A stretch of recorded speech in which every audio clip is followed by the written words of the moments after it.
when I train medical students on interviewing for positions, I'm like, don't be awkward. That's the number one thing.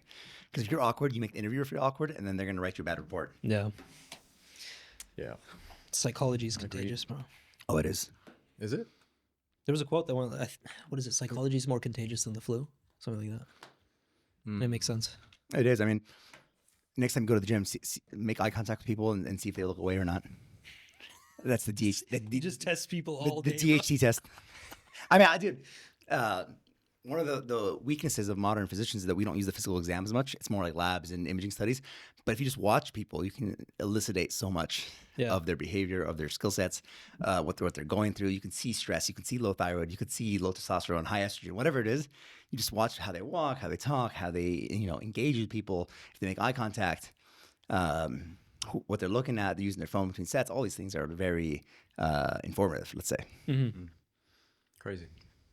So how are you? How you been? Wonderful. It's a hot girl shit day. You know what I'm saying? I like that. Okay. The master of duality. Right?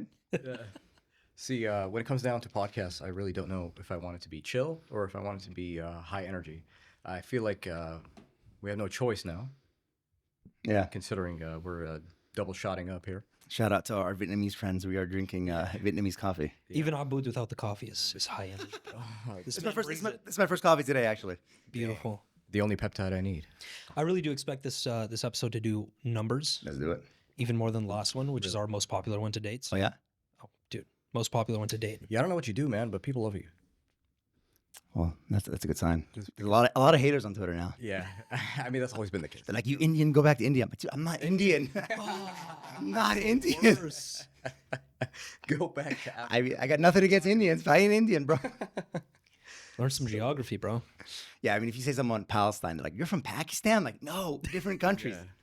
I mean, yeah, I don't know if that's ignorance or it's just they're doing it on purpose. I have no idea, but whatever. No, it's the culling of the American mind. The American mind that most adolescent boys especially go through now is completely devoid of anything that would lead to a critical thinking brain.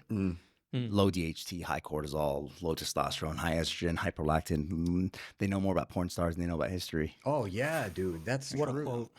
So a few days ago, a couple episodes ago, actually, what were we mentioning? We were mentioning like the source of knowledge, what is considered proper, and how to get that.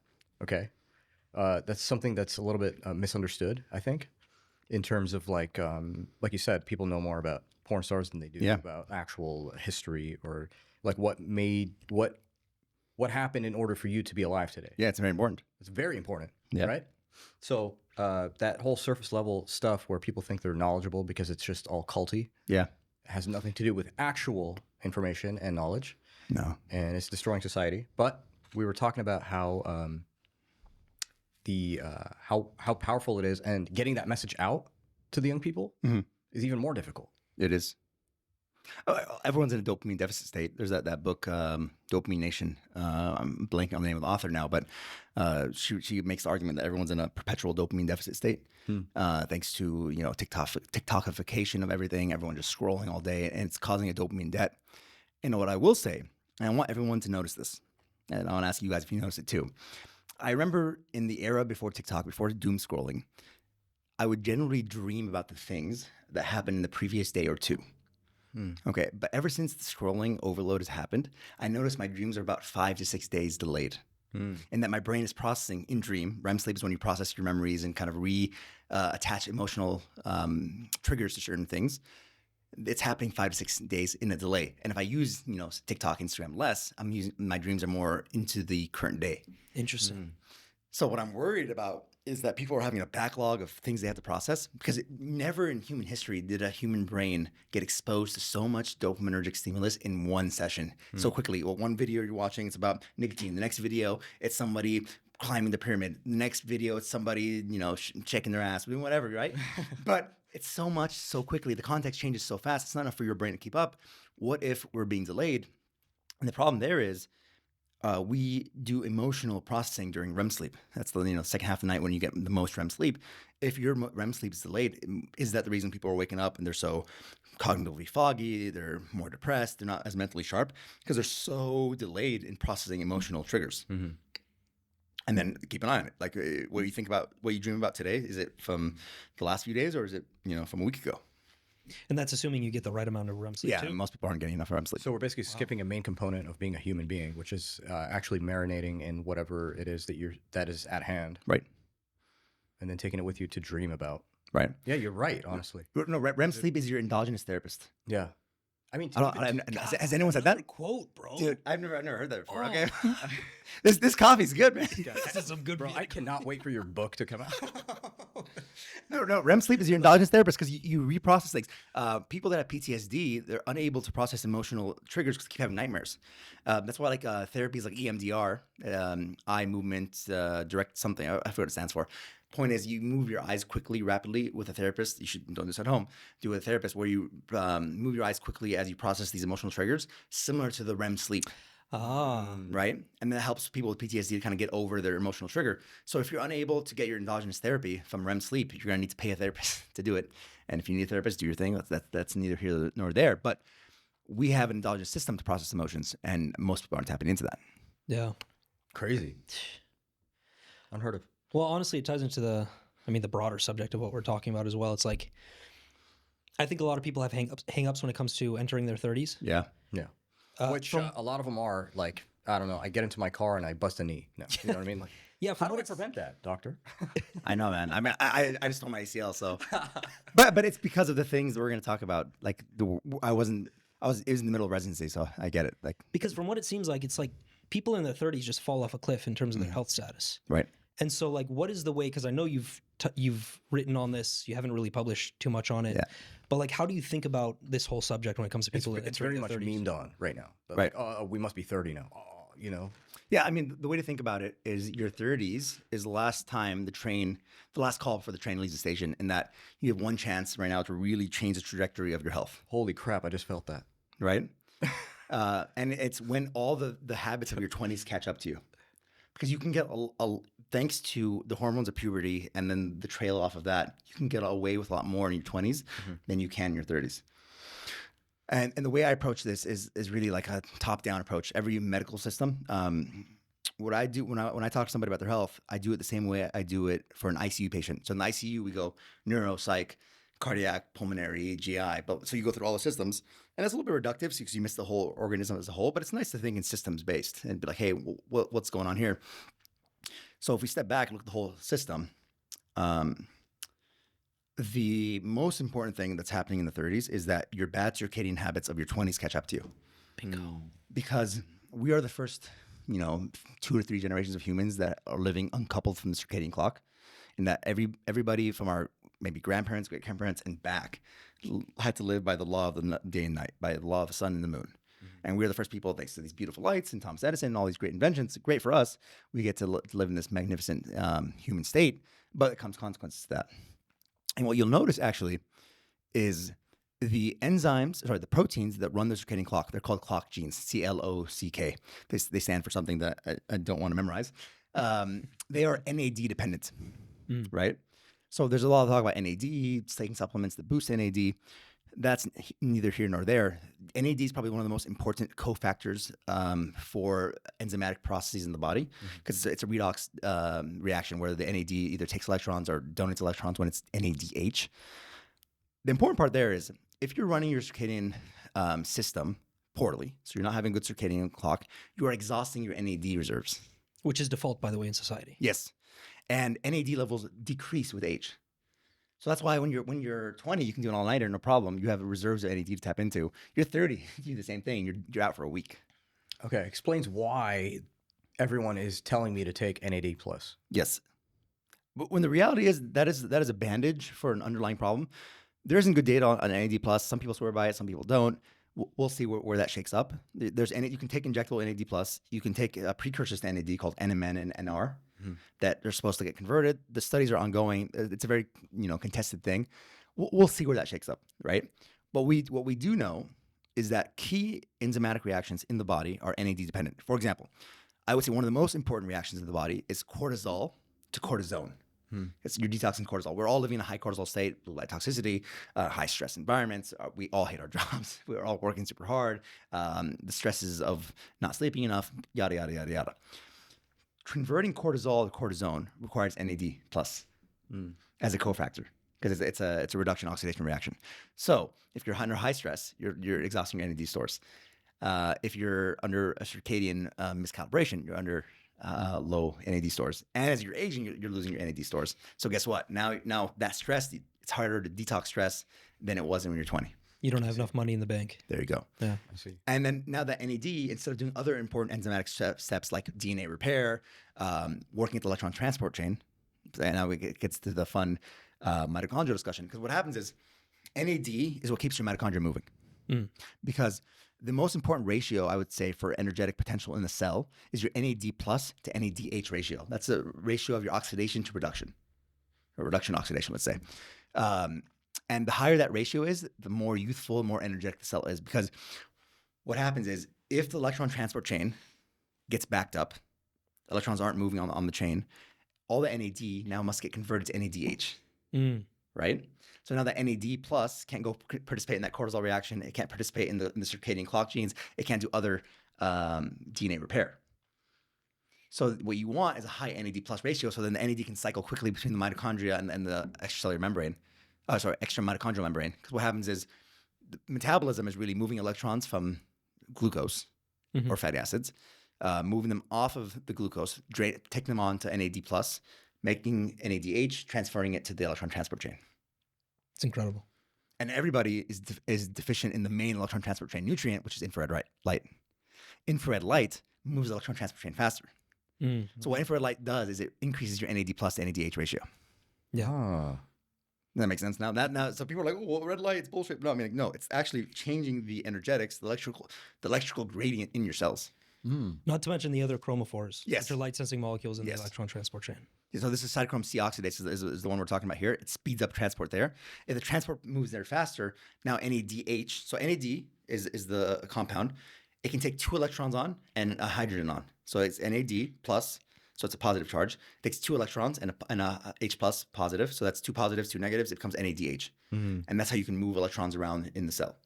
Now, some reactions need electrons to be dumped onto. Some reactions need electrons to be removed off of. For example, converting testosterone to dihydrotestosterone requires electrons to be put onto the testosterone. It's called 5-alpha reductase. You're reducing testosterone into dihydrotestosterone. Yeah. So redox governs almost everything in the body. I'd say redox is probably the most important thing when it comes to cellular metabolism, biology, everything. And the problem is if NAD stays in the reduced state, NADH, it can't move electrons around. So now the electron transport chain stalls, energetics stall. So what ends up happening? Oxygen can't accept the final electron and become H2O. So now you're backing up and going back and making lactic acid because your cellular metabolism slows down. So basically everything around the conventional lifestyle, the modern lifestyle that Yes. most people follow, is breaking this system, Yes. which then, mitochondrial dysfunction, highly tied to all chronic diseases. Yeah, right? for all chronic disease, there's an underlying mitochondria aspect. So this is a root cause. Yes. Okay. I mean, even the hallmarks of aging, mitochondrial dysfunction is one of them. So like this is like mainstream science. It's not some kind of alternative woo-woo. Yeah. Mainstream science and I think even one of the hallmarks of cancer is actually mitochondrial dysfunction. I'm not surprised. So it's known that it's there. I think the problem that exists in the modern medical research industry is that the focus is on the genome over the mitochondrial biology because everyone's talking about the mitochondria as the powerhouse of the cell. I would say that is insufficient descriptor of To say the that because what happens is like we just talked about all these mitochondrial redox like ROS, NAD plus, they regulate the genome. So if your mitochondria aren't doing well, your genome is not being regulated, it's not being repaired, it's not activating the right genes. Because then once you're hypoxic because you're not using oxygen for cellular metabolism, you induce HIF1, all these different inflammatory mediators that drive further disease. So mitochondria is really the sensor of nutrients. It's a sensor of light. It's regulating the genome. So I think if cancer research, aging research shifted from a genome focus to a mitochondrial focus, they'd have better results. I mean, if you look at it, like the big thing was like telomeres. Extending your telomeres, you can extend life. That data isn't that promising, even though mechanistically based on the standard narrative that should be. So the practical application is you want to get the circadian foundation in check. Yes. Yeah. So watching sunrise, sunbathing, Yes, dark so- nights, all that. So like if you can get away with bad circadian habits in your 20s, you're not going to be able to get away with it in your 30s. What happens is some people are born with such good mitochondrial heteroplasmy that they'll be good in their 40s and 50s. But at 30, most people in the modern age, they tend to break down. It's very interesting. You'll notice them break down. So that's like at an organism level. You need the good circadian habits: watching the sunrise, watching the sunset, dimming the lights at night, getting enough vitamin D that regulates the circadian system. UVA light is necessary to transform serotonin into melatonin. All these kind of things that we write about extensively, and you can see the rest of our content for that. And on top of that, you need to have the light environment right, because there's a paper called NAD World. It leaves a couple of Chinese researchers, and what they found was the NAD in your fat regulates the NAD in your hypothalamus, which then changes the NAD levels in your muscles. Wow. So people are like, oh, red light, it doesn't penetrate deeply into your organs, but just fat and skin is sufficient to change the overall biological signature of the rest of your organs. Which is crazy. Yeah. How do you think it gets to, like, I've heard the speed of communication thing talked about within the body. Do you think that fascia plays the core role in that? I'm sure there's a lot of roles. I mean, we have a very rudimentary understanding of biology. We really do, to be fair. Yeah. Because we sometimes miss the forest for the trees and focus on certain things over others. But the reality is that the fascia is important, the cells are important. You have to kind of look at all these things. The modern establishment zoomed in on the genome, and because we could read the genome, we can change the genome now. We can do all these things to the genome. When I think the bigger driver of health is going to be the mitochondrial DNA and mitochondrial function. That's why exercise, diet, light environment, sleep all affect the mitochondria more so than the genome. Mm. So then that's the whole organism, right? Like the circadian and the light. If you get those two right, then you can start diving into all the other categories. So you said number one, mitochondrial function. Yes, That's what it is. because mitochondrial function is in every cell. Yeah. Okay, cool. And every decade you lose, I think, about 10% of your mitochondrial function, where a certain number of your mitochondria are not functioning well. They call it heteroplasmy. Mm-hmm. And I think this is Doug Wallace's work. Yeah. Where every decade you lose about 10% of that. Interesting. And I think I would hypothesize that the modern person is losing that faster. Yeah, Right. So that's where chronic disease starts. I see. Before you get into it, do you have a specific age that you've seen in your patient population in their 30s at which they consistently break down? It really depends on them. Like I've seen people that they're in their 60s, they haven't had that switch break. Yeah. And this, I mean, we call this a switch break. The more scientific approach would be like somatopause, andropause, early menopause are like the three things we see break down. And we'll go to each one of those. And it's tissue specific. The way I think about it is depending on that first cell you were, which mitochondria went to which tissues. Mm. So let's say like 50% of your mitochondria were junky. The very unscientific word there, but 50% of your mitochondria when you were one cell were junky because you got them from your mom, and your mom was, late 40s as she had a baby. So that's more likely that her mitochondria are more dysfunctional versus a person whose mom is 18 when she has them. So then you have that mitochondria now, and then let's say those mitochondria ended up in your eyes. So that's why people end up having eye problems earlier on versus later on. So it depends on which tissue draws which cartilage. Even more nuance add to everything. Yeah. So it's very wild. I mean, we can do what we can do. We can speculate about all these things. I can't go back in time and change how my mom was when she got pregnant with me. You guys can't change that. So what we can do now is make the circadian clock very rigid, because you want to have the proper sleep to repair all these mitochondrial organelles, because daytime light produces melatonin inside of the mitochondria to repair the oxidation that happens. And nighttime melatonin repairs your mitochondria. So you should have repair happening all day. Yeah. And people are not getting enough of the sharp day-night, and they're not getting that deep sleep. So they're missing out on both ways. Gotcha. And then they're ending up with mitochondrial dysfunction, circadian dysfunction, and all the problems that come in. One thing I worry about, or at least been thinking about, is getting older, like every decade by decade. I know it's a very common thing that people tell you, the older people at least, tell you that you sleep less when you get older. That's true. So there's less room for reparation. Does that have that probably does, but does that have anything to do with the amount of increasing diseases, or at what age you should be expecting that downfall? There are a number of things that happen. Like we talked about, as the NAD levels decrease, NAD is the cofactor in these clock genes that regulate the circadian clock. So you need more light as you get older to regulate your circadian clock, not less. Right? So if you look at a baby sleeps all day, essentially, and they generate really deep sleep. The opposite is happening when as you get older. And like an adolescent teenager at peak health, peak hormones, peak everything, sleeps a ton because that mechanism is well regulated. And then as you get older, you lose that ability. So you need more light to set the system and more care with your nighttime light avoidance. On top of that, it seems, and this is not confirmed, that the pineal gland function decreases with age. And everything decreases with age, but there's concern about pineal calcification, worse pineal function. There's a Russian research group, the Kavitin Institute, I believe. It's this Russian guy that was Putin's personal doctor. Actually, at one point, he passed away under dubious circumstances, so to say. That was developing peptides that would reignite the pineal gland, and they were testing it in monkeys, and they would give it to old monkeys, and the old monkeys would start producing melatonin like a young monkey. Epithalon, however you say it. It's I guess a Russian word. And pinelion are the two peptides that they really started pushing that they could restore pineal function in older individuals. Unfortunately, this hasn't really gained speed here for who knows why. Well, the Russians were just ahead in almost every metric when it comes to science. The Russian science was really focused on human performance and restoration, while the science here is really focused on getting customers. Yeah. It's like the secular model of getting someone hooked on opioids, making sure they come back every month to get the refill of their opioid prescriptions. While over there, they were looking to make really cool astronauts. That's how they came up with like phenibut, phenylpiracetam, all these different, they call them anti-stress molecules. So they could send astronauts into space and they could live longer. And they were interested in winning the Olympics because that was the race against America. Like, how can we make the best athletes?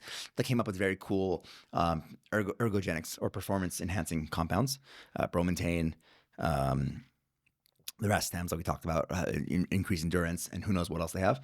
And they were interested in regenerating certain tissues, which I think now there's a lot of focus on that through stem cell technologies, through reprogramming cells, gene therapy, all these things to kind of get back there.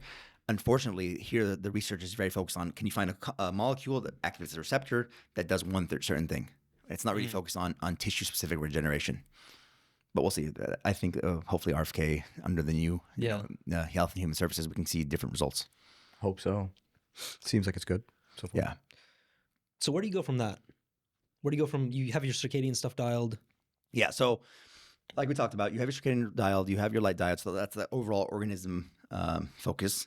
Then now you start going tissue by tissue and seeing where the problems come up. So most people, early 30s, they go through something called somatopause. Somatopause is when you stop producing sufficient growth hormone at night. So growth hormone is produced in the first, especially the first 90 minutes of sleep. You produce your biggest bolus of growth hormone. It kind of allows you to liberate fats and sugar during your sleep, so you can get through the sleep without being hungry, or actually metabolizing nutrients during sleep. It restores, repairs any tissues. I think growth hormone is misnamed. It should be called like repair hormone, not growth hormone, but it restores, repairs, kind of fixes anything that's going on. It's anabolic to a certain degree. In the liver, growth hormone and insulin produce something called IGF-1, insulin-like growth factor. That's kind of anabolic to the muscles, build the muscles, all those things. We noticed in people in their 30s really have a tank down of their growth hormone production, especially now if people aren't sleeping well. So if you're not getting that first cycle of sleep really optimized, you're missing out on growth hormone. So you're not having as much IGF-1 production. You have something called somatopause. And now you're not building as much muscle, you're not recovering as well, you're not sleeping as well. So all these things start adding up. I see. Additionally, for men, this is when andropause, so women have menopause, everyone's kind of familiar with that. Andropause is when testosterone levels start decreasing. Now, testosterone levels aren't bound to decrease with age, but in the modern lifestyle, they decrease about 1% every year. Because what I tell people is testosterone didn't decrease, you decreased, and the testosterone falls. Right, so you're not as vibrant, you're not as vigorous, you're not as energetic, and therefore testosterone kind of falls with that. And it's a chicken and egg situation, of course. But these things kind of stack up together. Andropause, somatopause, and then in women's, even we're seeing like early menopause in chicks now in their late 30s. Wow. Because their mitochondrial function is not as good. They have PCOS, all these different different You're not hormonally as optimized, and you notice it more. Because now you've kind of gotten down. I see a lot of guys in their early 30s, their testosterone's in the 200s, 300s, while they were maybe 10 years ago they were 500, 600, 700, more in the normal range. and then not enough growth hormone. So now you're not building as much muscle. You're not repairing as much. So that one tennis game that you play, you didn't recover from it. So the next time you play tennis, you're more likely to get injured.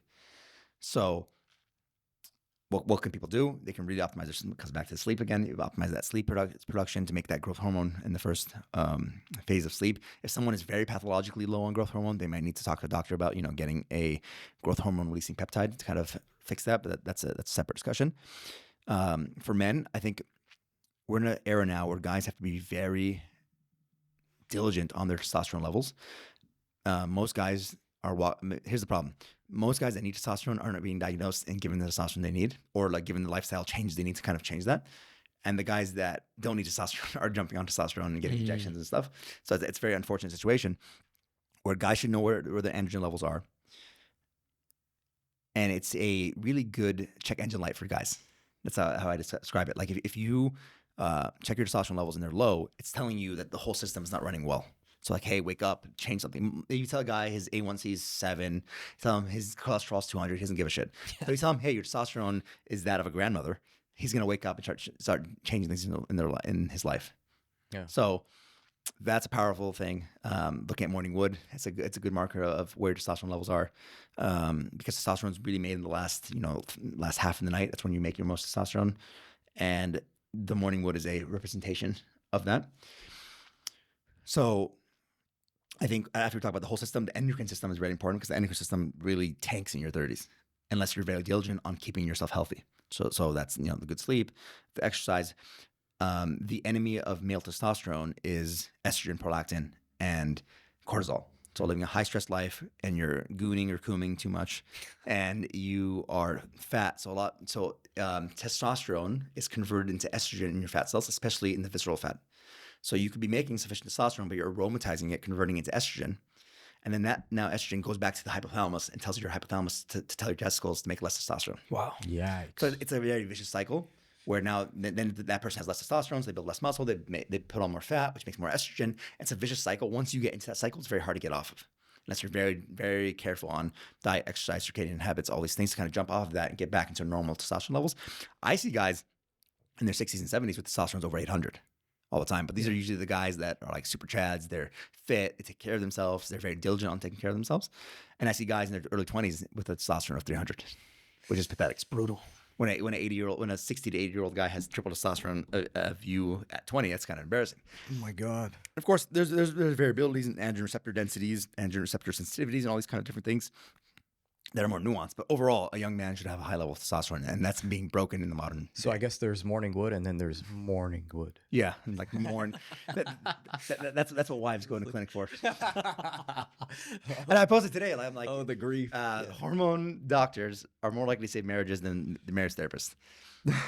I mean, with what you just laid out, it makes sense, Because as a man, I mean, just your testosterone shapes your cognitive function, your mood, your libido, your vigor for life, your productivity. It shapes all these things. So it's a shame for a man to go through life with low androgens. Like there's that quote, is it Plato? Shame for a man to grow old without seeing the extent to his body strength, something like that. For me, the quote is, it's a shame for a man to live through life with insufficient androgens. That's the thing. Like a lot of guys don't think about testosterone and its relationship to psychology. They only think about it from a health perspective, and even at that, like a very surface level. Especially doctors, because I think male depression could be treated or ameliorated to a high degree if all hypogonadal men were treated with sufficient androgens. Yeah. Dude, that's what Andrew Tate said, and then people were giving him shit. Yeah. They were like, I have cured depression. I'll tell you how. You wake up, you go to the fucking gym, and then, you don't stop. And all of a sudden they come back to me and they go, wow, I'm not depressed anymore.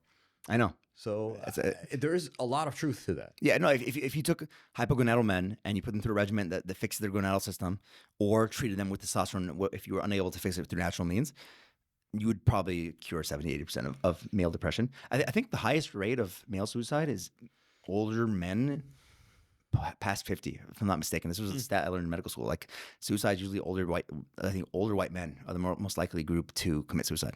Oh my God. Interesting. And it all connects. It all connects to that. So the endocrine system is where we started. Right after the endocrine system, I would say it's the musculoskeletal system. That's when people are tearing their ACLs, they're tearing Achilles, they're turning their, throwing out their back, having slip discs. The reality is all the damage you've done in your 20s from poor sleep, poor circadian habits is draining the rest of your body. And you're having poor redox in your muscles and your tissues and your joints. So then that's causing problems. Like, for example, I tore my ACL doing jiu-jitsu a week after my month of night shifts. So like it kind of, I was in a vulnerable state. It was my third workout for the day. I'm an idiot for working out 3 times a day during residency. I did lifting, jiu-jitsu lifting, but that's neither here nor there. And my tissue were more vulnerable to that. So same things happening to people in their 30s. They have to be very careful with their tissues. I would say people should look into strengthening their tissues to prevent problems. I think most musculoskeletal problems in your 30s are from insufficient strength. So low back problems is from a low back. Knee problems is from knee weakness, poor biomechanics, all these kind of things. So I like the knees over toes guy. Mm-hmm. He has great stuff. I used him. I mean, I lived for 4 years without my ACL. Using his protocols, I was able to kind of do everything. I was boxing, doing everything without an ACL for 4 years. Wow. Using his protocols. My quad, hamstring, tibialis anterior, all these muscles were so strong that they were kind of functioning for an ACL. Because the hamstring really does a lot of the work of the ACL anyways. So you want to like bulletproof. I know a lot of PTs cringe at that word, but you want to bulletproof your joints. So that's investing time in the gym, hiring a personal trainer, watching some videos where you can build up your knees. Walking backwards with a sled is probably the highest yield that you can do there, because I think musculoskeletal injuries come from weakness. Yeah. So that's really building up your low back, doing carefully monitored, properly done deadlifts do amazing things for people's low backs. Most people in the gym are doing deadlifts incorrectly, which leads to all these injuries. Knees over toe stuff for knees. He even has shoulder programs now, elbow programs. I'm not being paid to say this, but his programs are so good, and there's so much free content out there that people can use, that people should invest the time to kind of build up their musculoskeletal system. Now, to build on top of that, this is really the last chance for you to kind of really build up your muscular system to a point, because after your 30s, 40s, you're going to lose muscle every year. That kind of goes back to the Andropause, Somatopause. You have less androgens, less growth hormones. Your muscles aren't going to be as grown. So your muscles in your 30s are going to dictate where your muscles are in your 80s. Peter T has this really cool concept called the marginal decade. We all have a last decade of our life, whether that's in your 50s, 60s, 70s, 80s, 100s, whatever it is. You want to be as functional as possible then. And what you do now in your 30s, 40s, 50s, but especially in your 30s, is going to dictate what that decade looks like. Because what you don't want to do is end up 50, 60 and have sarcopenia. Super common too, huh? Yes, super common. I mean, I think the number one thing I see in the hospital is joint problems. People having weak muscles, falls. You fall down, you break your hip, you don't move for 6 months because you had surgery, and now you have diabetes, you have heart disease, all these things kind of stacked together. So you really want to get off that bandwagon, especially because properly functioning, well, solarly radiated muscle is probably the best hormone producing organ after skin in the body. Because when you do HIIT outside in the sun, you are producing NAD+. You are producing all these myokines. These are hormones made by the muscle that tell the brain positive things. Like there's one called LAC-Phe. LAC-Phe is a lactate and a phenylalanine. They combine together and they get sent to the brain to tell you to eat less. So they kind of tone down that hedonic feeding signal. So you get that product produced. You get all these different myokines produced that have positive brain effects, positive heart effects. So the muscular system really has to be built out. So that's strength training, at least 2 to 3 times a week, to really build up a good base, especially your lower extremities. Don't skip leg day, guys. You want to have strong thighs. I think there's evidence that bigger quads are predictive of mortality. Wow. So the bigger your quads, the less mortality you're going to have, because that means less falls. More glucose disposal, because you can dump glucose in your muscles, especially if the mitochondria in those muscles are well lit by infrared light. They're moving electrons quickly. You can move glucose very quickly through those muscles. So you're less likely to get that type 2 diabetes, insulin resistance, cardiac disease, and less likely to fall when you're 80, 90, 100. So you really got to build the MSK system. After that, we talked about endocrine, we talked about the MSK.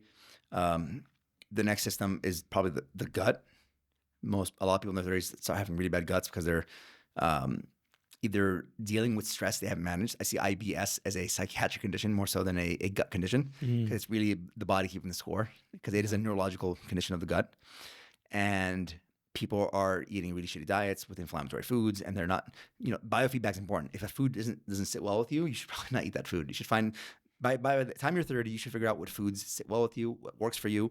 Your different genotype, your different ethnicity, your different gut microbiome, all these factors kind of go together and they lead to a certain diet that works for you. And that's going to be different for everybody. That's why there's no diet that fits for everybody. But by 30, you should have had the biofeedback awareness to realize, hey, I eat this, I feel like shit, I'm really gassy, I'm bloated, I don't produce well.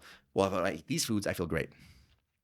For most people, that's fruit, vegetables, lean cuts of meat, fatty cuts of meat, milk, if you can tolerate it, which everyone should be able to tolerate, if you're careful with it. All these things kind of together are a positive diet trajectory. And then you can go into whatever, you want to do repeat diet, you want to do a more paleo, carnivore, keto, whatever it is, that's your prerogative. You can research and try what you want. But you should know what foods work for you and what keeps you with a good gut. And that really plays into like colon cancer now. We're seeing more and more cases in people in their 30s. That's what I heard. Yeah. Because I mean, you already know, but I had a case where they were kind of concerned. Yeah. So I have to do a checkup every 5 years now. Yeah. Yep. Because they're like, it's getting younger and younger. It is. Scale. Which is crazy. There's concerns that there's certain exposures that happen over the last 5 years that are a cause of that, but neither here nor there. But I will say I noticed this 7 years ago when I started medical school, that this was happening. Like, what's the Black Panther actor? Wakanda Forever. We all know his face. Just forgot his name. Forgot his name. Chadwick Boseman. Yeah. Chadwick Boseman had colon cancer, I think, at 38. Yeah. Wow. So this is happening earlier and earlier. I mean, people are theorizing that it's because of the inflammatory diets. You're having very poor transit of food through your gut. All the inflammatory mediators, leaky gut, all these kind of things are happening there that are leading to poor outcomes. It's happening more commonly in African Americans. I think African Americans are having colon cancer earlier and earlier. I think there's a melanin story there. It would have too. to be. Yeah. Yeah. So I think that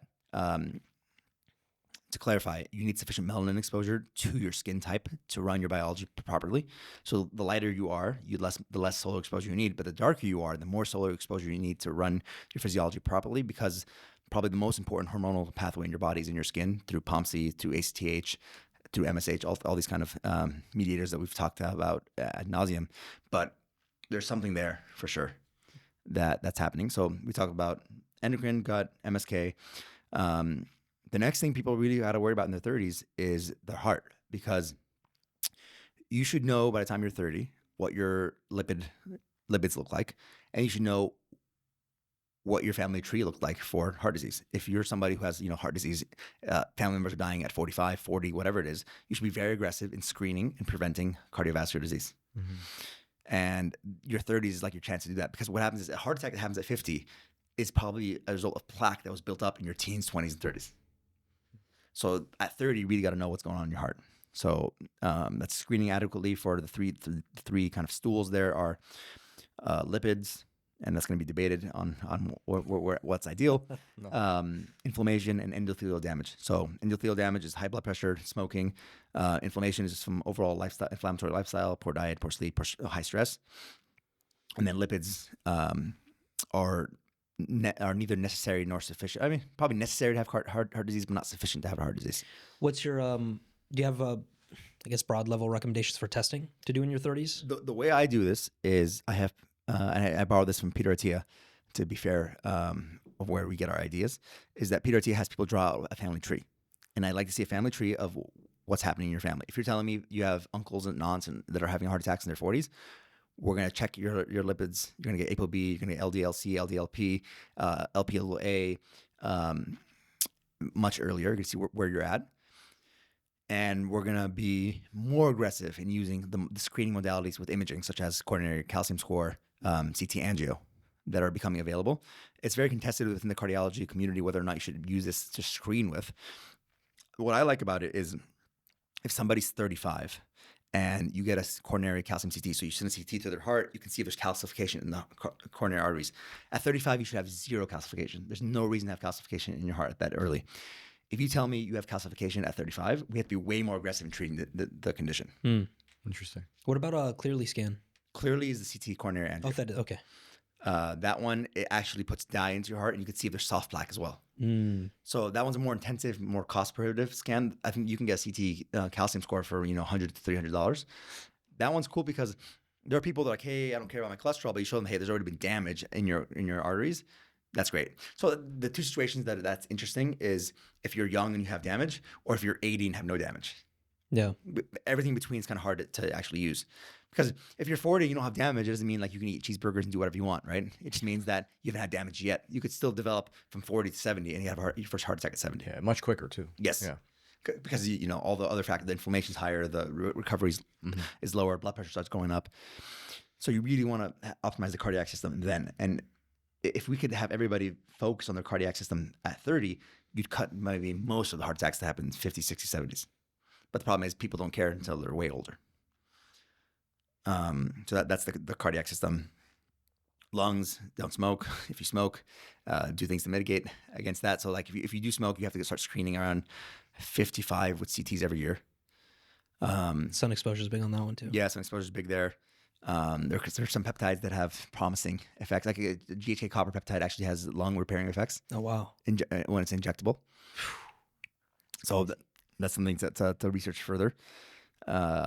If you do smoke, you like nicotine, go to oral nicotine. It's going to be healthier for you than using inhaled nicotine. So we did pulmonary, we did cardiac, GI, MSK, endocrine. And to go back to we skipped over ladies for endocrine. Funnily enough, if you have a pregnancy in your 30s, you're more likely to live to 90. If you have pregnancy in your 40s, you're more likely to live to 100. It's interesting whether or not that's reverse causation, whether if you're healthy enough to get pregnant in your 40s, you probably have other health factors that get you to 100. But it's probably a good idea for ladies to start thinking about pregnancy than if they haven't already gotten pregnant, because it's much easier to get pregnant 30 to 35 than 35 to 40, and way easier than 40 to 49, let's say. And it's less risk on the baby, but yada, yada, yada. So progesterone seems to have very good lifespan effects, and that's the hormone of pregnancy. So probably longevity advice for ladies would be to get pregnant. It's crazy, man. Yeah. Like it's having life and going Yes. about the natural process is the longevity hack. Yes. Who would have guessed? Right. Right. No, 100%. So that would be the not official medical advice. Get pregnant, people. Yeah. I mean, if you haven't found the will to even start thinking about this, for anyone that's listening, I think this is the call. Yeah. And then for ladies, you really got to be careful with PCOS and developing those symptoms in your 20s, 30s, because that could really mess up your fertility, really age you a little bit faster because you're not getting the proper menstrual cycles going on. You're living under high cortisol state, which is high cortisol is very damaging to humans, but I'd say it's more damaging to the female biology than it is to the male biology, because testosterone buffers cortisol. The opposite of testosterone is not estrogen. The opposite of testosterone is cortisol, because testosterone builds up the muscle, tears down the fat. Cortisol destroys the muscle, builds up the fat. So in other words, it's resiliency towards cortisol. Yes. Yeah. Are you a believer that PCOS is most likely caused by insulin resistance? I think you go a step further. I think PCOS is hypercortisolemia and circadian miscalibration, because the reality is the circadian mechanism is run on cortisol during the day and melatonin at night. And most people are living on high cortisol at night and minimal melatonin during the night. Yeah. And I think downstream of that, all the hormones run. Because the cortisol, the HPG, hypothalamic pituitary gonadal axis, and the HPA, hypothalamic pituitary adrenal axis, are antagonistic axes, where one axis kind of turns off the other. Gotcha. So that's why, like in a high stress state, it makes sense. A high stress state, you want to turn down the HPG because you don't want to be having kids. Yeah. So most people are living on their high stress state, and they're turning down their gonadal axis, and these are antagonistic systems. So I think the high stress is driving the insulin resistance, which is driving the PCOS. And there's many flavors of PCOS. Sure, that's what I assumed. To be fair, some of them are high androgens, high testosterone. Some of them are high DHEA. Some of them are just insulin resistance at the level of the ovary. I would say, I mean, in any metabolic reset program that I put someone through, circadian rhythm is probably the first part of that, because the circadian mechanism runs the mitochondria, which runs the rest of the body. And they call me So crazy. that's not even chapter 1. That's introduction. Yeah. Circadian rhythm. Yeah, no, circadian rhythm. That's the bedrock of health. That's the foundation which everything is built because on. it's still, if you told somebody 1,000 years ago, they'd be like, "Oh, that's silly." Of course, sleeping at night's important, but it's because this society is the first society where we can, thanks to caffeine and light, stay up at night all day and sleep during the day. I mean, during the pandemic, people were sleeping like 1 a.m. until noon, because everyone's circadian rhythm just got completely messed up because everyone was staying indoors, right? No one was going outside. The circadian rhythms were completely dysregulated, and everyone's on their phones kind of looking at the news, seeing what's going on. So it's a very toxic state. at a fundamental level, what's going on in modern society is we're running our biology through a set of inputs that it's not designed for. That leads to obesity, that leads to the insulin resistance, that leads to hormonal problems, infertility, blah, blah, blah, blah, blah. It's all from running your biology at inputs that don't work for that biology. Our job is to figure out what these inputs that are ideal are. We're not telling people to go live in caves and forget technology, but to figure out what are mitigating strategies to work around these things. For example, if you are under a lot of light, you want to supplement with red light to undo that, whether that's sunrise red light or a red light panel, or a chicken light for $10 on Home Depot. So it's not expensive for people to get into these things. If you are somebody who's very sedentary, you're on a computer all day, you're gonna have to do dietary changes to deal with that sedentary lifestyle. You know what's crazy? We say we say these words, changes, diet, right, and all this, and we act like this is new information when in fact it is actually a quite old news. Nothing's new. We are just now recirculating because we have changed that much into a not so good lifestyle to the point where this is considered new now. Yeah, this is insane. Yeah. Like I said, if I was given by God the human driver manual, the human manual that comes with the car, you buy a car, you get a manual. That's how you run this car. If I was given that manual, modern lifestyle is pretty much the opposite of that manual. Yeah. It's like all the inputs are wrong. Yeah. So oh my God, dude. So we're misusing this vehicle that we have, and then the end result is all these pathologies. Yeah.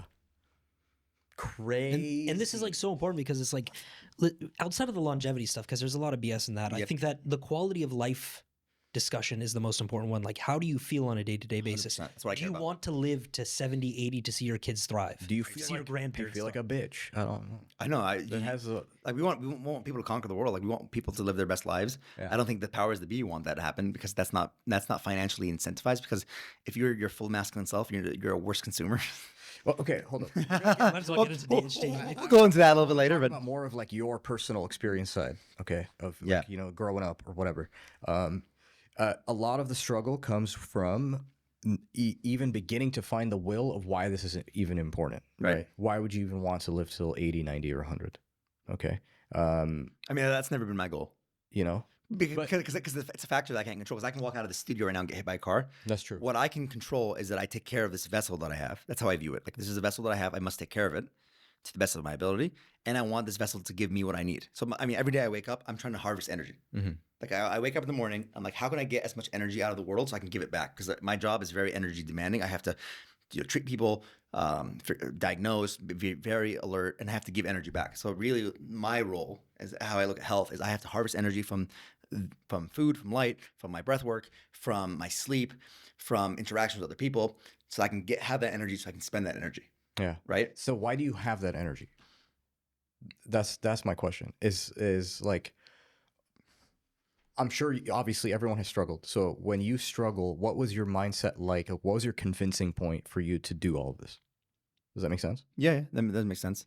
I think maybe you might have to dig. No, like I said, I think this body is a rental. That's my underlying thing. I don't believe that we are our bodies, and I don't think that this all ends when we die, right? So that's my bias. I bring to this, but I believe that these bodies are temporary loners, and you want to take care of it while you have it, so that you could be your best self. Right? Because when people are about to die, there's something called terminal lucidity. Terminal lucidity is really weird, scientifically documented process that kind of breaks the rules of science. That somebody could have Alzheimer's for 20 years, they could be missing half their brain, they could be have dementia, not know any of their family members, and suddenly in the 5 to 10 minutes before they die, everything comes back. Wow. They're fully alert, lucid, and they know everybody again. If you see that, if you're a nurse or a doctor and you see that, you know the person's about to die. Is that a DMT dump? I'm very curious what it is. Is it a DMT dump? Is it the soul doing one last hurrah? Mm-hmm. You know what I'm saying? So that shapes my view in that we are, souls in a vessel. That's my bias, and I stand by that bias, right? So I take care of this vessel so I can do what I need to do.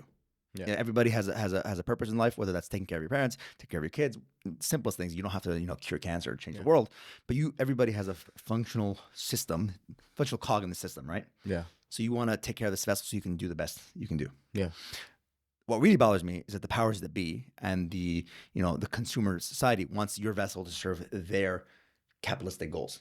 So my goal is to get off of that and to serve what goals I want. Mm-hmm. right? So because what they want you to do is use your phone all day, eat their processed shit food, watch their pornography, buy products on Amazon, get instant shipping, no question anything, don't think about anything, just be a rat on a hamster wheel, or a hamster on a hamster wheel that doesn't do anything, doesn't think about anything, doesn't look outside the box, doesn't think about why are we here, what are we doing, how can I have a better, more fulfilling life, have low dopamine, high prolactin, high cortisol, be freaked out, like, oh my God, there's a new flu happening. And you want to use fear porn, regular porn, shopping porn to really control your life. Sheesh. And the goal of I think human existence is far beyond that. Yeah. To be frank. Well, the only reason why I asked that was because it's like, what's someone's reason to stop watching porn, stop using shopping porn? Why, like, how do you break out of that? Yeah. That's why That's a I question wanted to ask you, as to your personal experience, because I know I have struggled with it. It may not Everyone be like, I mean, to be it may frank, not exactly be like pornographic material, but it's some type of porn. yeah, know what I'm I call it You're trapped. dopamine sinks. Yes, yes. I mean, the problem is too is we've all been groomed since childhood. Like when you think about this, the people that make the film, the people in the film industry, people even in cartoons, all these things, they make very sexually explicit content that kind of funnels us from our childhood into pornography as we age. Like when we were younger, it was American Pie and all these kind of sexually deviant movies that shuttle you into this very pornographic state. Like you're a peeper, you like voyeurism, you like watching people have sex. So it's very like, these people are sick in their head, and we'd be better off without them. But once you realize, like I realized, hey, I'm being groomed. I've been groomed. I don't want to be groomed into this hypersexual state where everything's sexualized, everything's about sex. That's not the human existence. And the irony of that is you're groomed to be hypersexual while having minimal sexual contact. Yeah. People are less fertile than ever. They're having less sex than ever. Yeah. So it's a very funny dichotomy. We went from hunter gatherer to observer gatherer. Yeah, it's very disgusting. Hunting.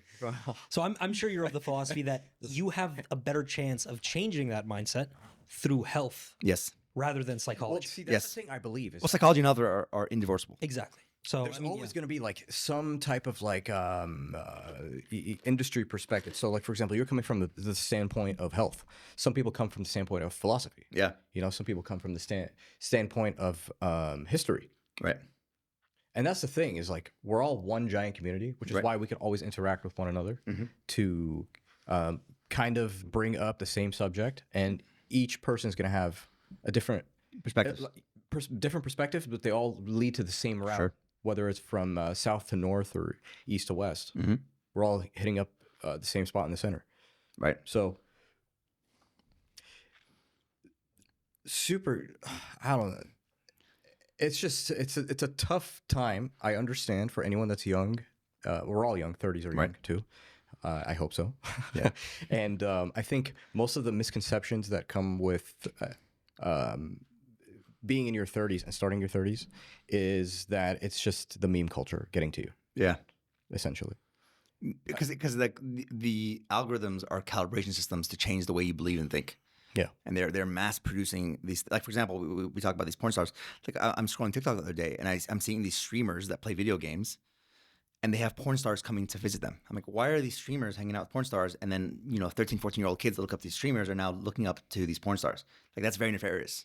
corrupt culture. Yeah, it's very corrupt culture. Like, dude, these are not people to be admired or looked up to, and yet you're having the streamer kid who say what you want to say. It's video games. It's not the most noble pursuit, but it's a video game. It's not, nothing toxic about that.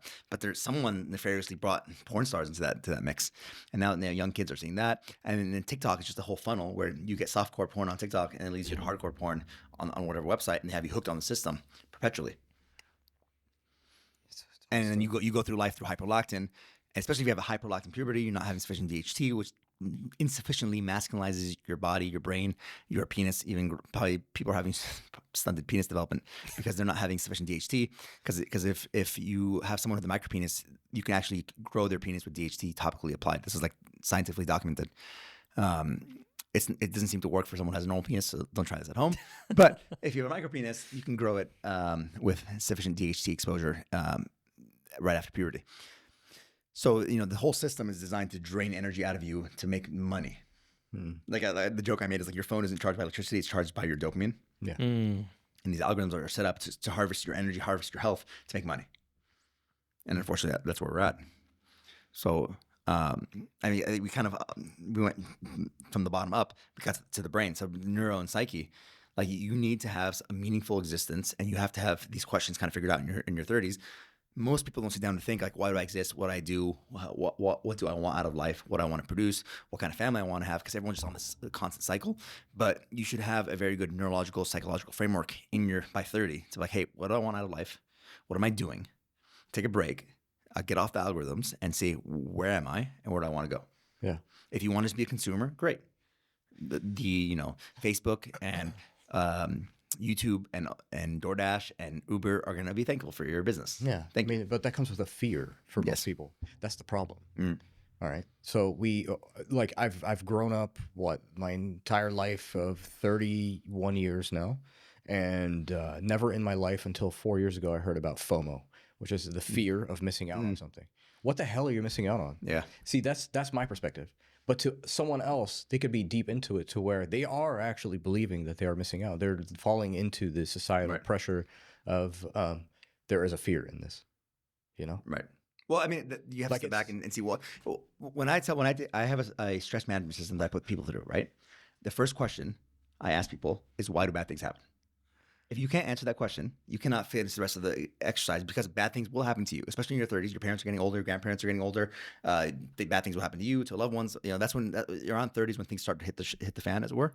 So you have to have an answer of why bad things happen. Is it stoicism? Do you believe in God? Do you believe in silver lining? Do you believe that the things are always play out for the best? Do you believe in nihilism? You have to have a philosophical perspective that guides that question. It's a belief. Yeah, because if you don't have an answer to that question, your life is gonna be very miserable. Because then you're gonna be like, the bad things happen to you. It's because I suck, or it's because my life's not unfair and I hate my life, and then you feed into nihilism. And nihilism is one of the most destructive human beliefs. Sorry, Nietzsche. That can exist for human beings to operate under. So you have to have an operating system that kind of guides your life. So that's the first question: is like, why do bad things happen? And the second question is, well, why do you exist?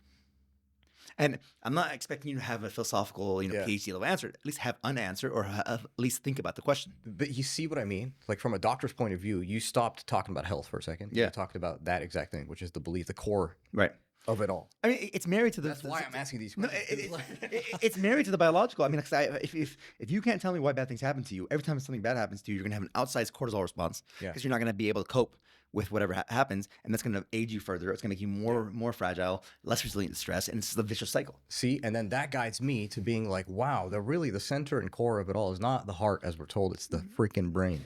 Yeah, and I would say, so Aristotle would agree with me, is that an aspect of consciousness is in the heart. Damn, modern day Aristotle over here, dude. Yeah, no. I mean, I don't think consciousness is in the brain. It's like, to go back to terminal lucidity, It's ridiculous to say that. Yeah. Because terminal lucidity kind of puts a fork in that. Because how can consciousness be in the brain when somebody's missing half their brain and becomes fully conscious again? Yeah. How do we explain near-death experiences and all this stuff? Yeah. I think consciousness is, if I had to put my money down, it's a electromagnetic experience of the neurological plexus in the brain, heart, and gut. That's why we experience consciousness in those three places. Like you feel guilt in your heart, you feel a gut feeling. Right, you're like, oh, I shouldn't do this. If you suddenly get stressed out, you usually get nauseous, or you vomit, or you have diarrhea. And the brain is just the receptacle for consciousness. But that's, I'm not an expert on consciousness to say that. But I'm very confident that it's not in the brain. That's why I love systems thinking, because that's like the overarching. That's what everything is encapsulated in. Like everything is just interconnected to everything else. Yeah, and I like going through systems, but then at the end of the day, you have to kind of see the individual for who they are, and that's why we started out talking about the physical exam. I like to see a person, how they walk, how they shake your hand, how they make eye contact, how they speak, their voice. You can know so much about a person just from studying them, like looking at them, and that's lost in the modern day because everyone's kind of commoditized. Every patient just comes through the system, they get a diagnosis, they get treated, they get sent out. All you're worried about is not getting sued by the patient and getting paid by insurance. That's the main concern of every medical doctor, unfortunately, is I don't want to get sued, and we have to bill enough so the insurance company will pay us so we don't get fired. Yeah. And then you just turn through that, but it loses the human aspect of medicine. Like what you're harping on is that medicine is a divine human thing. It's a human experience. It's a very precious thing between practitioner and patient. And it's been stripped of that in the modern world where medicine is so anesthetic, it's aseptic. It's kind of disgusting. There's no connection between human beings. And what ends up happening as a result is that the human touch is lost. So then medicine becomes this very dark, soul lacking field. 100%. Here's a recent story. I was playing volleyball. I got punched in the nose instead of the guy hitting the ball. Okay. Oops. I saw Get your stars, DHT check. and I did the first thing that anyone would do is just like, wow, after being dizzy, you try to look for blood. Yeah. I'm like, okay, there's no blood, but it hurts. Sure. I go to the doctor. I'm like, hey doc, yeah, so I got punched in the nose. I haven't been sleeping well. My breathing feels a little bit weird. It might be because of the swelling. I'm not sure, but here we are. And he's like, okay. So he takes a look and he's like, yeah, your septum is deviating to the right. And I'm like, okay, does that explain my sleep? He's like, most likely. So what we could do is we could book you for surgery, and we're gonna have to kind of like expand your airway and like all this stuff. And then I'm thinking about it, and I'm like, I'm doing my research, whatever, going through people's YouTubes, talking about their process of the surgery, how it went, the 2 weeks, and then the year prior after. And then I was like, I don't know if I want to do this. Is my breathing really that bad? Whatever. And all of a sudden it hit me. I'm like, why do I just go to one doctor and let him decide? Right. Something just felt off because it took literally 2 seconds for him to tell me you need surgery. Right. No, it's a problem because a surgeon does surgery, so a surgeon will be biased towards surgery, whether that's conscious or unconscious. Exactly. So then I'm like, wait a minute. I just don't feel right. Yet again, I got a gut feeling of like, maybe I should double check with another doctor. Sure. See what he says. Because then if it contradicts what the other person said, then there's a flaw in the system. There's something a little bit corrupt, which sucks for the average human. Right. Because we're there to trust. That's all we're doing. You know? And the problem is, it's not the doctor's fault. It's the system's fault. But the doctor just doesn't see you as a human being anymore because it's just churned through a system. It's like it's just numbers that have to move through a system. This is patient X. I have to get them in and out of the system without getting sued, and with billing enough of insurance. The system is just set up that way, and the result is that result. It's very like it's losing the I don't know. I can't even put it into words. It's like it loses that human touch to it. And it makes medicine. That's why doctors themselves are getting burned out because people went to medicine thinking I'm going to go heal people and cure people. We do very little of that. You guys saw that guy who went viral, that neurosurgeon that quit. Yeah, Zuby Dooby, whatever his name is. Oh yeah. He said living life. I mean, that guy is at the peak of the modern medical system. He's a neurosurgeon. People trust him to operate on their brains. It's the most delicate thing that you could do, and yet he realized that this is bullshit. And we are not focusing on patients. We're just focusing on numbers. And yeah, he's probably making $800,000 to $1 million a year, but he wasn't fulfilled from that. He was an empathetic person. Yeah. And so people are suffering moral injury because they're feeling guilty that they're not able to actually heal. And the people are like, doctors don't care about curing you. They only care about, prescribing stuff. I'm like, these are the tools that the system gives you. Because if I were to have a 45-minute discussion with a patient about how to optimize their circadian rhythm and their diet and their sleep, I can't bill for that. Like I can bill for saying, hey, you have diabetes. I'm going to put you on this SGLT2 inhibitor or GLP-1 or Ozempic, whatever it is. See you in 6 months. That's just how the system's set up because I need to, in 10 minutes, see you so I can get to the next patient so I can move things as much as possible. And on top of that, the patients themselves nowadays are less likely to be compliant. It's a factory farm model. Yes. So what's happening now is there's a split happening in medicine where people that have means and desire to fix their health will go pay for that through alternative models, and people that don't care about their health and can't afford it just go to the traditional models where their A1C is managed by 4 different medications, and they're on blood pressure medication, diabetic medication, they are close to dialysis, all these kind of things. So it's haves and have-nots. So we got the introduction, which was Circadian. And we talked about mitochondrial function and how everything relates to that, fixing the cells. Don't shy away from infrared light, which, I mean, I didn't know the depth of it, really. I mean, now, just to double click there, your metabolic strength is tied to your solar exposure. And the way I help people conceptualize this is that in nature, you never find fats and carbs together except in 2 situations. In fruit, and then a third situation, which is milk. The only time you feed that is in avocados that has fat and carbs, and coconuts that are rich in both fats and carbs. And those grow in very high solar regions. So the same solar energy that's necessary to grow those plants is the same solar energy you need to metabolize those plants, right? So infrared light speeds up mitochondrial function. And there's even studies where you shine infrared light on people while they eat, and they have less glucose spikes and the less total glucose area under the curve. And then UV light stimulates MSH, melanocyte-stimulating hormone, which is a pro-metabolic factor. It increases insulin sensitivity, decreases insulin resistance, kind of helps with fuel partitioning. So UV light and infrared light together now give you this perfect cocktail where you have more metabolic strength to metabolize that coconut, because the coconuts grow in tropical regions where there's high solar radiation.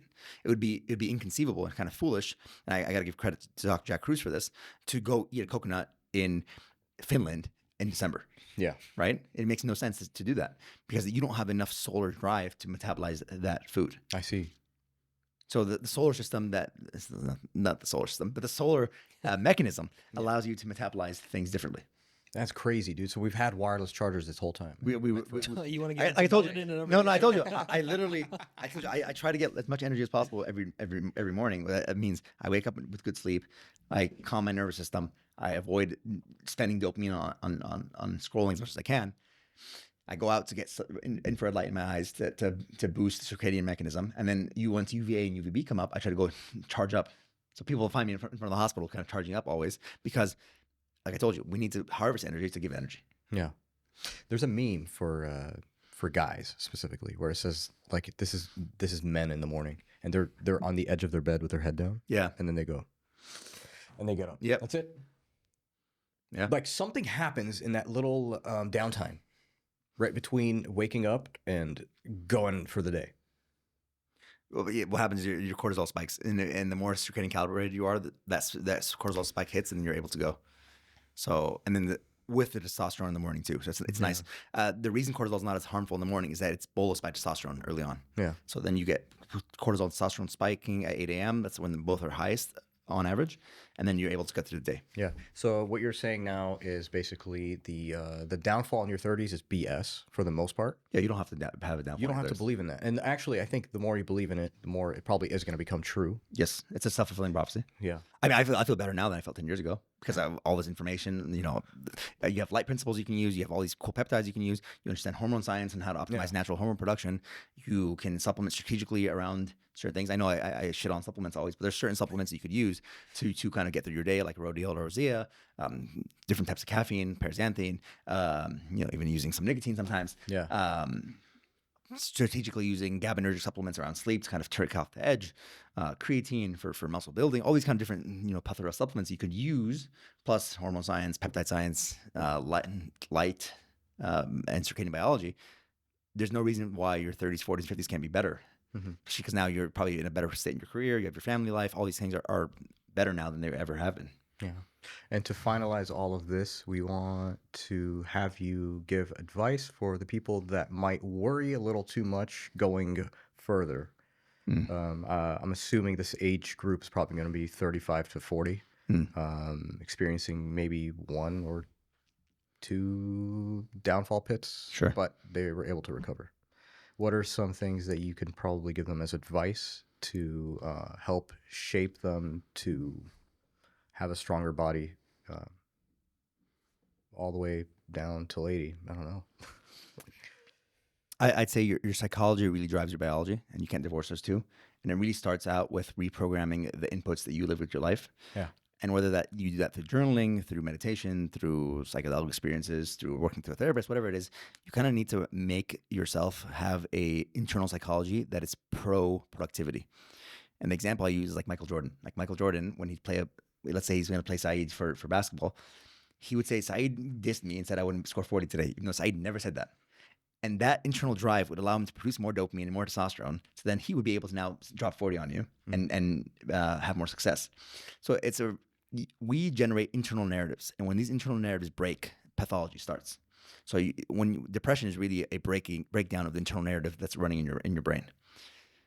So is anxiety. So is all these different personality disorders and psychological disorders. So you need to have an internal narrative that's consistent. And once you nail that, you will then be like, hey, I need to sleep good because I need to take care of my body. I need to work out because I have to take care of this body, right? I need to have more energy to be there for my family, for my kids, whatever it may be, right? So if you do not have this internal narrative down, everything else is going to break downhill. Because what's the point of it all? Yeah. Like, I don't agree with the don't die movement because I don't believe we won't die. I mean, it's very interesting to watch. It's cool to see what Brian Johnson is experimenting with, and I appreciate that. But from a epistemological standpoint, his epistemology is almost the opposite of my epistemology. Yeah. So, yeah, you got to relook and take a look at your internal narrative. That's very correct. I very much so resonate with that. That's something I used to struggle with. Right. But once you get it down, And you should struggle with that in your 20s, because your 20s is when you discover what your internal narrative is. yeah. No. Why do I get treated this way? Why is that person like that? Yeah. Who am I? A little bit of DHT. And then you start We'll finding your check- own flaws. you know, a little bit of Maybe my whole thinking was incorrect. right, a little bit of DHT or some delicious testosterone will change your internal narrative very easily. But 100% right. nonetheless, you should have a healthy internal narrative that allows you to navigate through life, because to the point where someone will go through cognitive dissonance. You will lie to yourself to keep that narrative functioning so you don't break down. Because what is a mental breakdown? So we have a breakdown of the internal narrative where their narrative just breaks completely. Yeah. And you have a mental psychotic break. Damn. So out of all that, that's probably the most important thing. Yeah, I mean, we because didn't. That's the start, even before you start taking on like physical habits. Yeah. Like, And then that's why we came to that last. We did, Yeah. endocrine, MSK, Yeah. GI, cardiac, pulmonary, and then we did neuropsych. It's kind of the opposite of what you traditionally do in medicine. You probably start with neuro and go down. But starting with those two, I think, or ending with those two is very interesting. The one we didn't talk about really is renal system. Take care of your kidneys. Yeah. But all and then hepatic. Don't drink till you destroy your kidney. I mean, that's the problem too. Well, to go back to the NAD discussion, the two enzymes that I think it's alcohol dehydrogenase that break down alcohol are NAD dependent also. So that's why binge drinking and over drinking sap your NAD levels. So a lot of people, after they go binge drink, they do NAD drips. That might be the one place where NAD drips become actually interesting, because you're replenishing the NAD in your liver that you just drained out. Mm. It's all a game of NAD management, because NAD is your measurement of redox. I see. And then that's a measurement of mitochondrial function. And that's a measurement of your function. Your function is a function of your mitochondrial energy. If you don't have enough energy, you feel lethargic, you can't speak, you can't lift weights, you can't do anything, right? So that's why I respect someone like Ray P, because his whole philosophy is generating energy. That's insane, because going back to what you said, your internal narrative, you can generate testosterone through that way. If you do not want to do the physical part, you can actually structure it internally. Right. Just like That's insane. Yeah. Just like you can think a thought and create cortisol, you can think a thought and create testosterone. Yeah. The Michael Jordan example is the best one. He literally was creating testosterone and dopamine through his thoughts. I mean, dude, you can look at a fictional painting of Batman's back. Yeah. You'll be like, damn. And then The increase. by 320%. You know? What an episode by the. I mean, we talked about this on the drive over. If you drive, they did a study where you drive through downtown or drive through a neighborhood in a minivan or a sports car. Through the neighborhood, there wasn't as big of a change, but driving through downtown, if you drove through with a sports car, you're more likely to have a T increase. If you drove through the minivan, you had a T decrease. Dude, I swear to God, that's why I say the car matters, man. Yeah, the car has to match the fit. Yeah. Well, right. I'll tell you what. This guy has a nickname. What It's is the Sultan of Aboudistan. What an episode, bro. I think this one will definitely outperform all the other ones. It was great, man. An absolute unit, once again. Once you go down Abu's rabbit hole, you should visit Zaid's melanin production. It all game. ties into this. No, when we light pill people, let's say, like their jaws I've light pilled my parents, I've light pilled my uncles. When I tell them like, oh, your diabetes is just caused by the light, and they're like, what? Damn, bro. Because light is the fundamental. Because everyone learns biochemistry, but you don't know biophysics is the most important driving mechanism, because we are tied to light. We are tied to the day and night cycle. That's how life on Earth is dependent on the sun, whether that's plant life, human life, whatever it is. And if you understand that as a philosophical guiding principle, and you realize that we have a certain way that whether you believe in evolution, you believe in God, whatever it is, we are adapted to a certain lifestyle that is solarly linked and lunarly linked, more so for females, especially for their menstrual cycle. It's on a 28-day cycle, just like the moon is on a 29-day cycle, let's say. While the male cycle is on a 24-hour cycle, where testosterone rises in the morning, just like the sun rises in the morning, sets at night as you go to sleep, and then repeats every day. Isn't that powerful, man? Yeah. I have a picture that I always refer to, and it's a picture of my body when I was seeing the sun every single day for a year and a half. You were sunning your perineum well. Dude, okay, first of all, skin tight. Yeah. I was very shredded. I was eating around 4,000 calories a day. Still shredded. Yeah, you're a naturally lean guy. But the thing is, it's like, before that, I wasn't. I was lean, but I was more on the skinny fat side. Yeah, well, cortisol is the fast track to skin fat. And light does that for the us. things I changed was the times I viewed the sun and for how long. Yeah. I didn't change my lifting. I didn't do any of that. I was still the same amount of active. And then on top of that, I was eating more honey. I think honey is one of the hidden gems of the world. It's not just sugar. It's that there's many flavonoids in there that are very powerful. Yeah. I mean, honey is a solar story also because it's bees harvesting solar energy from plants and making it into the sweet nectar they get to consume. So like that's why there are benzene rings and all the flavonoids of honey. Isn't it's the only food that doesn't go bad, right? I think honey does not go bad. That's correct. Crazy, dude. I mean, it is a very cool. I think it's a very you get like woo into it, but like the bees harvest solar energy in the plants and make it into this nectar that we get to consume. So it's very interesting there. And I mean, a lot of the flavonoids we do, like olive oil. It's a big Mediterranean diet, big for where we come from.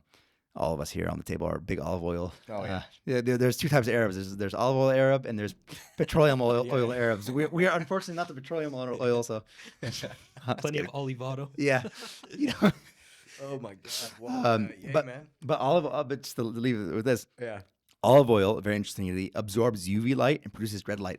It's the only oil that fluoresces red light. So when our grandmas used to say like put olive oil in your stomach and go outside. Yep. It's likely she was giving us free red light therapy because we were getting UV light hitting the olive oil, producing red light locally into the intestines. And people call us crazy. So Just saying. I used to laugh at grandma, but grandma was right. Yeah, grandma was the smartest person I knew. I know. Crazy. So Well, Aboud, it's been a pleasure. Thank you so Likewise. much. I hope Likewise. everyone enjoyed this episode. If you did, go ahead and follow us at the 2 a.m. Podcast on YouTube. We're also available on Spotify and Apple Podcasts. We have a Twitter /X at 2 a.m. Pod. Go ahead and follow Aboud Bakri on Twitter, and all social media platforms. Will be linking his stuff in the description. Thanks again. We'll see you next time. Peace. Later. there's the camera. Okay.